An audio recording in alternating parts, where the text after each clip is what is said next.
Thank you for tuning in to The Midnight Mind. Please consider subscribing if this is your first time here, and hit the like button for me. I really would appreciate it. It's midnight, and tonight we explore the mind of Nietzsche. Have you ever wondered why we believe that power and morality can coexist? Why we tell ourselves that the strong, the influential, and the authoritative will somehow use their strength for good, as though justice and dominance were natural allies? It comforts us to think that virtue governs the world, that somehow behind the boardrooms, the parliaments, and the thrones, there exists a moral compass guiding the hands of power. But history, psychology, and experience whisper a darker truth. Power has no conscience. Power is not born from virtue, it is born from necessity. The need to act, to impose, to survive. Morality restrains the weak. Necessity directs the strong. Every empire that rose in the name of justice eventually discovered that justice was merely its banner, not its foundation. Beneath the speeches and the symbols lies a cold principle. Power is concerned only with its own continuation. It moves like nature, not out of hatred or evil, but out of inevitability. We live under the illusion that justice governs nations. But justice is not a law of the world. It's a story we tell to make human life bearable. Behind every moral statement of power, for freedom, for safety, for progress, there's often a calculation, a fear, or a hunger. This is what I call shadow morality, the moral language we use to disguise instinct, desire, and strategy. We tell ourselves that we fight for good, but often we're simply fighting to maintain control. The illusion begins early. We're raised to believe that good behavior leads to reward, that virtue is power. Yet the adult world contradicts this lesson. In politics, in business, even in love, we see a different law emerge. Those who hesitate to assert their will are consumed by those who do not. And so we live with a tension, a moral ideal we profess and a natural instinct we obey. The mind builds noble stories around its desires because the truth, that morality and power rarely coexist, is too unsettling to face. The Greeks understood this long before we did. They told stories not to moralize, but to reveal the tragic structure of human nature. In their myths, gods acted not from justice, but from power. Zeus struck, Athena deceived, Poseidon destroyed. Their morality was not divine law, but divine appetite. When Thucydides wrote the history of the Peloponnesian War, he was not merely recording events, he was dissecting the anatomy of power itself. His lesson was simple. Those who believe that justice guides the strong are living in a dream. Consider how modern life mirrors this ancient truth. Corporations speak of ethics while exploiting the weak. Nations declare peace while preparing for war. Even individuals, in subtle social games, use words like care and concern to disguise their will to control. We live inside layers of moral theatre, performances of goodness designed to hide the mechanics of dominance. And this is not hypocrisy, it's instinct. For morality, in the hands of power, is not a restraint, it's a tool. We mistake moral language for moral intent because we crave meaning. The human mind cannot easily accept that success, victory, or influence might have no moral justification, and so when power wins, we assume it must also be right. We confuse consequence with virtue. This is the oldest illusion in civilization, the belief that what survives deserves to. Yet survival is not proof of justice. It's proof of strength, cunning, or necessity. When you look at history through this lens, the pattern becomes unmistakable. The Roman Empire called its conquests civilization. The British Empire called its colonization enlightenment. Modern superpowers call their wars peacekeeping. The language evolves, but the logic remains. Power doesn't confess, it rationalizes. It dresses necessity in moral costume so that even its victims might mistake obedience for virtue. Thucydides saw this play out in the Melian Dialogue, a conversation between Athens, the strongest city-state in its time, and Melos, a small, neutral island. But before we reach that confrontation, we must first understand why such coldness exists at all. Why is it that power, once gained, seems to strip away empathy, turning morality into rhetoric? The answer lies not in history, but in the human mind itself. Every person carries within them two selves, the moral self and the instinctual self. The moral self seeks fairness, justice, and harmony. It speaks the language of conscience. The instinctual self seeks survival, dominance, and security. It speaks the language of necessity. When we're powerless, morality serves us. It is our protection, our shield against those who can harm us. But when we acquire power, even a little, our relationship to morality changes. It becomes negotiable, conditional, strategic. Power reveals rather than corrupts. It unmasks the true hierarchy of values inside us. Nietzsche understood this when he wrote that morality is often the herd's protection against the strong. He didn't mean that goodness was a lie, but that it was born from fear, a system built to restrain will. The strong, therefore, don't need it. The weak do. And so the moment a person gains the ability to act without consequence, they confront an ancient temptation to replace moral judgment with personal necessity. Look around you. In workplaces, in governments, in relationships. You'll see this transformation everywhere. A person in authority begins to justify cruelty as discipline, manipulation as strategy, exploitation as fairness. They don't see themselves as villains, they see themselves as realists. This is the dangerous shift that Thucydides warned us. The moment when the mask of morality becomes indistinguishable from the face beneath it. Yet here lies the paradox. Even those who understand this truth still speak the language of morality, because moral stories sustain social order. They're necessary illusions. Without them, the machinery of power would be too horrifying to accept. The masses must believe that power serves a higher good, or else revolt becomes inevitable. So, every empire, every corporation, every leader cloaks necessity in the garments of righteousness. The deception is not accidental, it is structural. It's what keeps civilization stable. This is why the Melian Dialogue remains one of the most disturbing and honest pieces of political philosophy ever written. It exposes power stripped of disguise, logic without empathy, realism without hope. In it, Athens doesn't pretend to be moral. It speaks the language of truth, unsoftened by conscience. The result is terrifying precisely because it feels familiar. We see in Athens the voice of every system, every ruler, every ideology that values order over justice and survival over compassion. To understand the psychology of this, to see why people abandon morality when they gain control, we must look inward, not outward. Because the seed of Athens exists in every human being. The moment you feel superior, the moment you have leverage, a subtle change begins. The voice of necessity grows louder than the voice of empathy, and if you don't recognize it, it will rule you. Jung once wrote that what we deny within ourselves controls us from the shadows. The same is true of power. Deny its amoral nature, and you become its servant. This is the illusion of moral power, the belief that authority can remain pure, that strength can remain kind, that dominance can coexist with virtue. History has never confirmed this fantasy. Power, when stripped of its justifications, is not evil. It is simply indifferent. And that indifference is what makes it so dangerous. The true horror of the Melian Dialogue is not that Athens was cruel, but that Athens was honest. Power does not corrupt, it reveals. It strips away the polite illusions that govern human behaviour when consequence still exists. When someone gains authority, political, social, or even emotional, the mask begins to slip. The language of virtue, once so carefully spoken, begins to sound unnecessary. They no longer need to pretend, because power provides its own justification. What remains is the raw expression of will, a glimpse into the instinct that civilization was designed to hide. This is why Nietzsche wrote that the will to power is the will to life itself. He didn't mean domination for its own sake.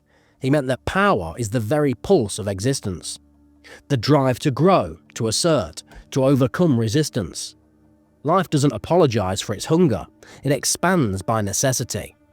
A tree doesn't ask permission to reach toward the sun, it simply does. And yet, when humans act from the same instinct, we call it ambition, greed, or pride, because we're terrified of what our will might do if unrestrained. Morality, therefore, becomes our method of denial. It allows us to pretend that we are above the instincts that drive every living thing.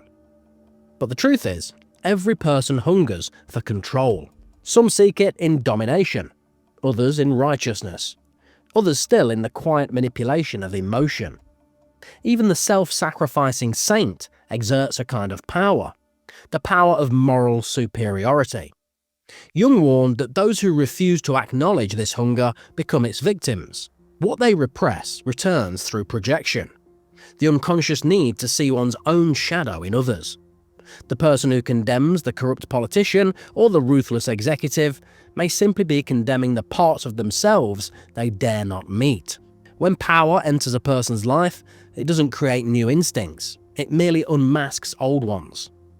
The same hunger that once sought approval now seeks control. The same fear that once avoided failure now seeks domination to ensure safety. This is why those who are sent to power so often change, or rather, reveal what was always there. As Nietzsche said, morality is a language of weakness. It exists to protect the powerless from the truth that life doesn't care for fairness. When the powerless gain strength, their language changes too. You can see this transformation everywhere, in boardrooms, in governments, in families. The kind of supervisor who once championed fairness begins to justify cruelty in the name of efficiency. The empathetic leader starts to rationalize manipulation as strategy. Even in personal relationships, love becomes conditional, and control disguises itself as care. None of this feels immoral to those who act it out. Power bends perception until necessity looks like virtue. And because we fear chaos more than cruelty, we allow the illusion to stand. The mind, under the influence of power, begins to rewrite its own story. It says, I'm not being harsh, I'm being decisive. It says, I don't seek control, I'm protecting order. This is how conscience is sedated. Power does not silence empathy through malice, it numbs it through reason. The more control one holds, the easier it becomes to view others not as individuals, but as obstacles or instruments. It's not hatred that drives this, it's distance. Power creates psychological distance, and distance erases guilt. This is what Thucydides understood so profoundly. The Athenians in the Melian Dialogue were not cruel for the sake of cruelty. They were simply lucid. They saw the world through the cold lens of necessity, through what they called reason. When they told the Melians that the strong do what they can and the weak suffer what they must, they were not being monstrous. They were stating what they believed to be the natural law of existence. Their moral detachment was not evil, it was clarity. That's what makes their words so chilling. Every act of power seeks to justify itself through logic. Rarely does a ruler or tyrant claim to act from appetite alone. They speak instead of stability, of destiny, or of the greater good. This is not hypocrisy, it's an instinctive maneuver. The need to preserve one's self-image as moral, even when acting without morality. Jung might say that it is the ego protecting itself from the shadow. To admit that one acts purely from necessity would shatter the illusion of being good. And so, people invent noble motives to accompany ruthless actions. The Athenians simply chose not to bother. In this way, power becomes a mirror. It reflects what already exists within us, our fears, our ambitions, our suppressed desires. The difference between the weak and the strong is not moral quality, but opportunity. Most people never discover what they're capable of because they never possess the leverage to act without consequence. Those who do quickly learn that the moral boundaries they once swore to uphold were conditional.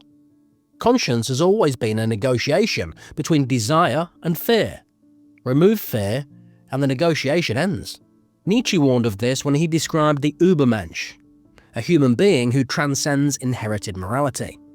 For him, morality was a cage built by the weak to constrain the will of the strong.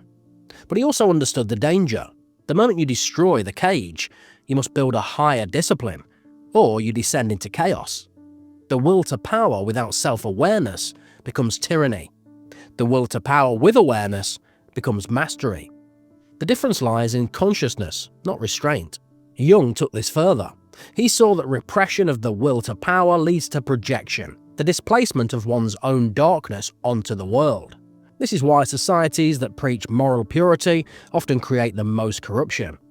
They deny the reality of their own instinct, and so it operates unconsciously, erupting through violence, greed, and fanaticism. The same happens with individuals. The person who denies their own hunger for control becomes controlled by it, driven by subtle manipulation, envy, or passive aggression. To understand the psychology of power, one must first accept its presence in the soul. Once this truth is acknowledged, power loses some of its seduction. You begin to see it not as evil or divine, but as energy, blind, indifferent, and always seeking direction. Schopenhauer called this the will, the blind striving that underlies all existence. For him, morality was merely the mind's attempt to tame this primal force. But the will itself cannot be moral or immoral. It is like gravity. It pulls, it drives, it does not care. The question then is not whether we can make power good, but whether we can remain conscious while using it. This is where most fail. The intoxication of control numbs awareness. It convinces the mind that necessity is virtue, that dominance is order, that obedience is peace. The Athenians believed they were rational. Tyrants believe they are just. Manipulators believe they are caring. And yet beneath these narratives, the same indifferent force operates. Power's greatest deception is not that it corrupts others, it's that it convinces us we are acting for something higher when we are simply obeying instinct. To navigate power consciously is to stand in tension with oneself, to acknowledge the hunger for control without letting it become identity. This is rare because it demands self-knowledge rather than moral comfort. Jung called this individuation, the integration of the shadow. It means recognizing that your moral self and your instinctual self are not enemies, but halves of a single whole. To deny one is to live in delusion. To merge them without reflection is to become monstrous. Awareness is the only balance. As we move toward the Melian Dialogue itself, remember this. Athens is not merely a city, it is a symbol of human clarity stripped of illusion. Melos is the voice of hope, of morality, of divine justice. Between them lies the eternal argument within every human heart, the conflict between conscience and necessity, between what we wish were true and what is. The question is not who was right, but who was honest. The year is 416 BCE. The Peloponnesian War has dragged on for 15 brutal years. Athens, at the height of its empire, turns its attention to a small island called Melos, neutral, independent, and defenseless. The Melians are descendants of Sparta, but they have stayed out of the conflict. They believe that justice, piety, and reason will protect them. They are wrong. Athens sends envoys to demand surrender. What follows is not a battle, but a conversation, one of the most haunting dialogues in history. The Melians begin with faith. They appeal to justice. They speak of fairness, divine favour, and hope. We are neutral, they say. We have done no harm. Surely the gods will defend the innocent, and the just will not be destroyed. Their words echo the moral instinct of humanity. The belief that right stands above might, that conscience has power over necessity. They speak as moral beings in a moral universe, but the Athenians don't share their illusion. The Athenian envoys reply with a tone as cold as marble. You know as well as we do, that discussions of justice are only possible between equals in power. The strong do what they can, and the weak suffer what they must. There is no cruelty in their voice, only certainty. They call this reason. Justice, they argue, has no place in negotiations where one side can dictate the outcome. The world, they insist, is ruled not by fairness, but by necessity, by the law of survival itself. The Melians plead again. They invoke the gods, believing divine justice will punish Athens for arrogance. They appeal to honour, hoping that courage will inspire respect. The Athenians remain unmoved. Hope is by nature the comfort of the weak. You're risking your lives on an illusion. The dialogue spirals downward, stripping away every moral defence Melos offers until only truth remains. Power is indifferent to virtue. Justice is a luxury of the safe, not a weapon of the vulnerable. When the Melians refuse to yield, Athens lays siege to the island. They destroy its city, kill its men, and enslave its women and children. Thucydides records this with chilling restraint. No commentary, no moral outrage. Just a sequence of events, as if written by nature itself. He wanted readers to see what happens when human ideals collide with necessity. The lesson is not about cruelty, but about clarity. Athens did what it could. Melos suffered what it must. That is all. Why does this dialogue disturb us so deeply? Because it speaks the language we don't want to hear. The voice of the world without moral anesthesia. The Athenians represent the human mind when it has shed illusion. They're not villains, they're lucid. Their calm logic exposes the fragility of our moral narratives. We want to believe that justice governs history, but the Melian Dialogue reminds us that justice governs only the powerless. Those who hold strength live by another law: survival, advantage, and necessity. This is not cynicism, it is revelation. Thucydides shows that morality exists only within equilibrium. Between equals, justice can function because both sides can inflict loss. Power, therefore, is the condition for morality. When power disappears, morality collapses. The Athenians understood this instinctively. They see compassion as a sentiment, not a strategy. They know that mercy, when misapplied, endangers survival. In their view, pity is a luxury that power cannot afford. To modern ears, this sounds cruel, but look around. The same principle rules our world today, though dressed in a moral costume. Nations intervene for freedom. Corporations act responsibly. Individuals manipulate for love. The words change, but the logic remains. Strength moves towards advantage. Weakness appeals to fairness. When people say, "this isn't fair," what they really mean is, "I have no leverage." The Melians learned that lesson too late. Athens' reasoning is terrifying precisely because it is so logical. It removes sentiment and reveals the structure beneath human interaction. Every relationship of power, political, corporate, or personal, follows the same silent rule. Necessity decides.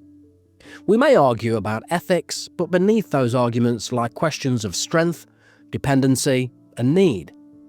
Those who control resources, influence, or emotion determine the frame of morality.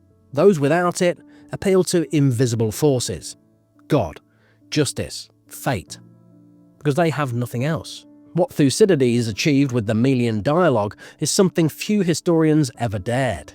He stripped history of divine purpose.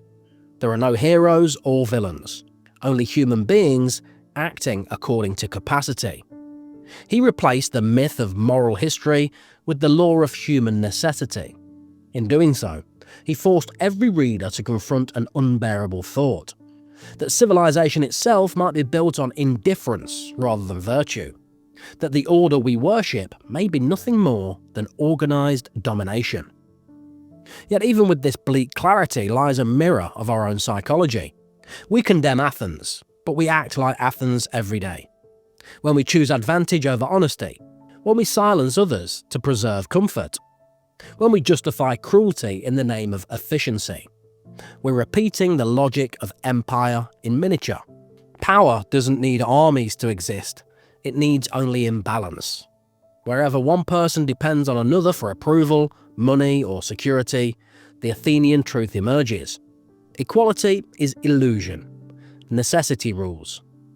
The Melian Dialogue endures because it exposes the emotional anatomy of power. Melos speaks the voice of conscience, the belief that justice and reason can persuade. Athens speaks the voice of instinct, the knowledge that power obeys no argument but survival. Between them stands every human soul, torn between the desire to be good and the need to endure. We want to believe in divine fairness, yet our actions betray a darker allegiance, to control, to safety, to the logic of necessity. Thucydides offers no resolution. He simply ends the story. Melos destroyed. Athens triumphant. For now. But history would soon turn, and Athens itself would fall. Not as punishment for cruelty, but through the same law it once preached. Power devours itself because it recognizes no limits. The will that cannot restrain itself eventually meets another that will. The cycle repeats endlessly, because necessity knows no end. This too is part of the law. So what are we to learn from such a bleak vision? That morality is an illusion? That justice is meaningless? Not entirely. Thucydides doesn't deny the value of moral aspiration. He simply denies its sovereignty. Morality is meaningful precisely because it defies the world's indifference. It's our protest against necessity, not its master. The danger lies in confusing our protest for power itself. The Melians mistook virtue for strength, and it destroyed them. When you read the Melian Dialogue, you're not reading about nations. You're reading about yourself. About the conversations where truth yields to advantage. About the parts of you that are Melos, hopeful, moral, idealistic. And the parts of you that are Athens, pragmatic, calculating, detached. Both exist within you, and in every moral decision, one voice must prevail. The question is not whether you will act as Athens or as Melos. The question is whether you will be conscious of which voice speaks within you. Because consciousness, awareness, is the only form of freedom left in a world ruled by necessity. To know the law of power is not to become heartless. It is to stop being naive. It's to see the world as it is and still choose how to stand within it. Athens may have destroyed Melos, but Melos left a truth Athens could never kill. That even in defeat, conscience has meaning when it is chosen freely. And that is the paradox of the Melian Dialogue. Power has no conscience, yet we do.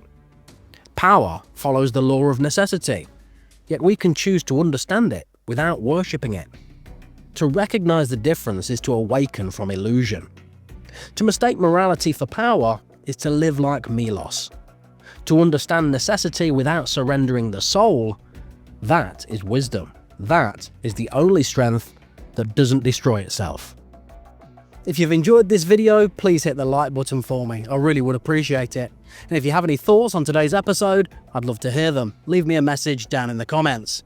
If you want to see more videos like this, please subscribe to the channel. Thanks for watching, and I'll see you guys next time.